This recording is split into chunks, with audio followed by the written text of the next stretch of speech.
We're clearing them out. All 2015 trucks and SUVs from 5-star Chrysler Dodge Jeep Ram are marked down with low prices during our summer clearance event.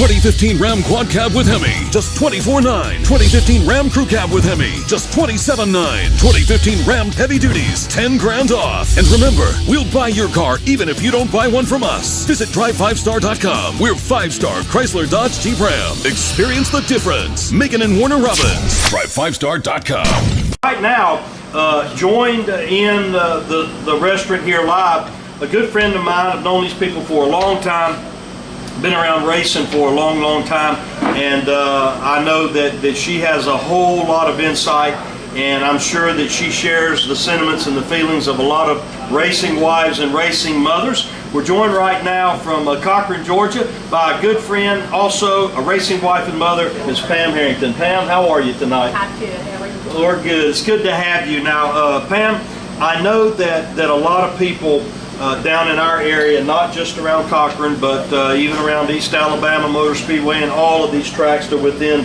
reason, Golden Isle, they know of your son, Will Herrington. Of course, I remember when Will literally was knee-high, would come and grab me around the legs, and now Will's bigger than I am. But before Will entered into the picture, you married into a racing family, and your husband Glenn, who was affectionately known for years, and I guess he still is, as the Godfather. How did you and Glenn meet, and how were you in racing before that ever happened? No, we actually met in Hawkinsville. No, you know, we're from Hawkinsville, and everybody knows everybody, but we actually met in Hawkinsville. And he went to the race. He didn't race then. He actually went to the races with Turk. We started going to the races with them, and then he built his first race car. I actually helped him pull out his first race car. Wow, how about that? I did. And I had never been to a dirt track race until I started dating him, believe it or not, never. And he started racing, and he raced for 20-something years, I guess. He gave it up, and along came Will. Yeah, if you're just tuning in, we're joined live by a good friend and a member of our racing family, Miss Pam Herrington, just recounting how her and her husband Glenn met and how that they kind of eased into racing. And when you mentioned the Turk family, Mr. Walter and Miss Ann, I don't know if they tune in. I'm guessing they probably do. Hello, Mr. and Miss Turk, and Ronnie and Rex, and Cheryl and Tammy, all of you. We love you, great people.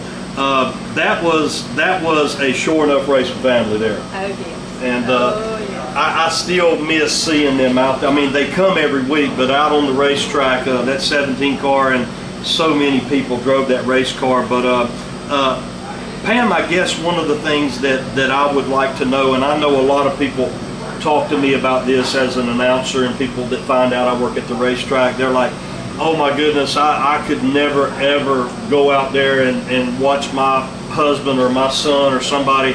I would just be so nervous, it would just kill me. Tell us a little bit about that. How does it affect you? Well, back when Glenn used to race, I thought I was nervous. But when Will started, I really was nervous.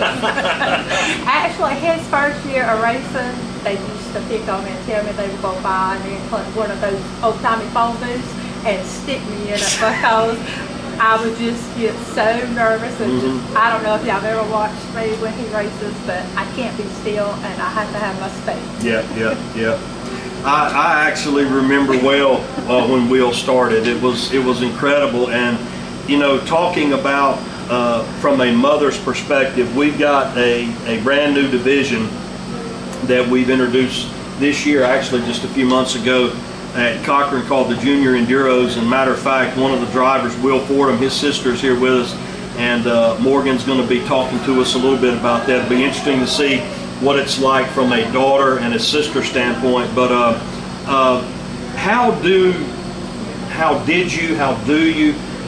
you deal with that? I mean, do you still have moments at the track, even though Will and Glenn both have proven they're winners, they're excellent drivers? Is there still times that you feel like you're overwhelmed with being nervous and afraid? Oh yes, and I do a lot of praying.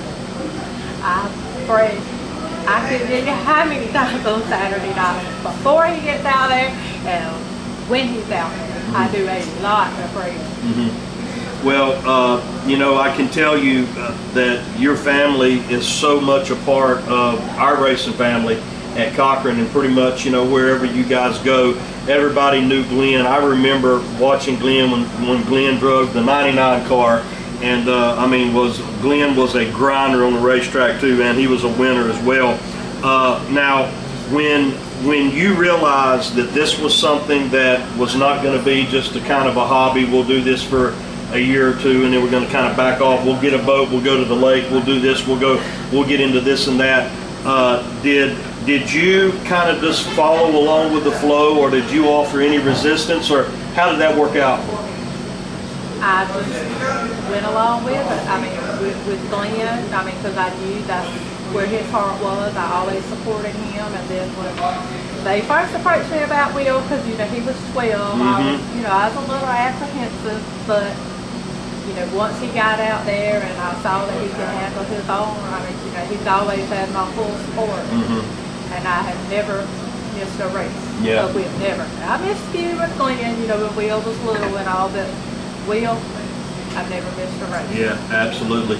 For those of you that are just joining us on the Deep Dixie Racing Report, first of all, we appreciate you being with us, and you came on a good night. This is what we are calling our Pink Edition, Part 1 on the Deep Dixie Racing Report, and we're shifting our focus a little bit. We're talking to some female drivers and people that are part of our racing family that represent the roles of mothers, wives, sisters, daughters, that sort of thing.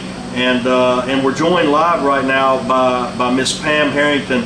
And Pam, I guess one of the things that I'd like to ask you, I remember seeing Will when he drove in his first Road Warrior race. I remember when Will won his first race. I remember it well.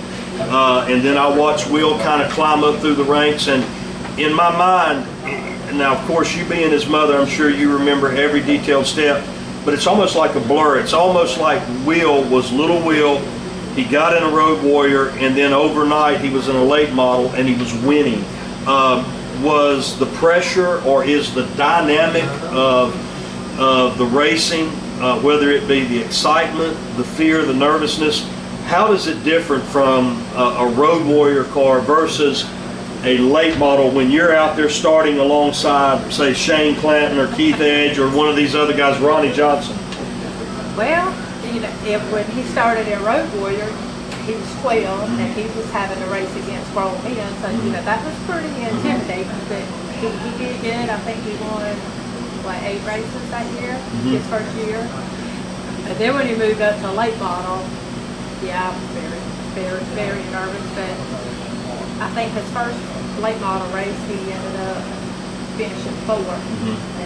He ran really good, and I was like, well, he's got it, you know, but still don't take the nervousness away, but he just did good right off the bat. You know, in Road Warrior, I think his first Road Warrior race, he actually led some, and then he ended up spinning out, and Lisa Castile won that race.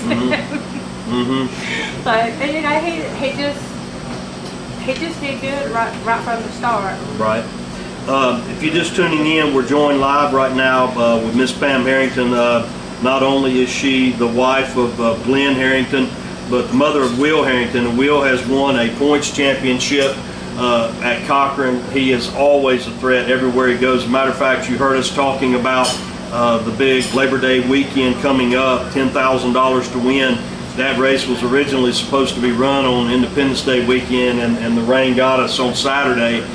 We did get qualifying and heat racing in on that night, and we'll be the pole sitter for that race. And you know, Pam, I hear drivers, we've had an opportunity to talk to a lot of drivers, car owners, people that work on the car, the crew members, and it seems like that every person has their own little tradition, their own little routine that they go through on race day.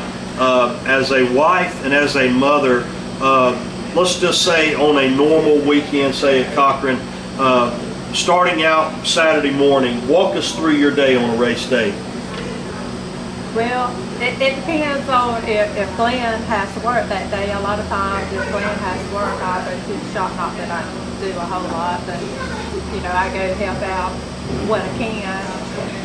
I have to make sure. Used to, Will had a certain shirt and a certain pair of boxers. He's not superstitious, is he? And if those boxers were not clean, I would have to wash them that afternoon to make sure. I have actually taken his shirt to the racetrack before because he was just that superstitious. And he told me when we get to the racetrack that I have to get an order of cheese sticks because I've always got cheese sticks, and if he has bad luck, he's like, Mommy didn't eat cheese sticks. See, that's the reason we have the pink edition of the Dick Dixie Racing Report, because you get to find out about Will Harrington's boxers. I mean, where else are you going to find that out? Hey, Tyler Crowder, he showed us his pink underwear he wears on race night. Okay. Down at Golden Isles one night. So right. They got superstitions, and it does include underwear. All right, there you have it, folks. If you're just tuning in, thanks for joining us. We're talking with Miss Pam Herrington, Glenn Harrington's wife and Will Harrington's mother.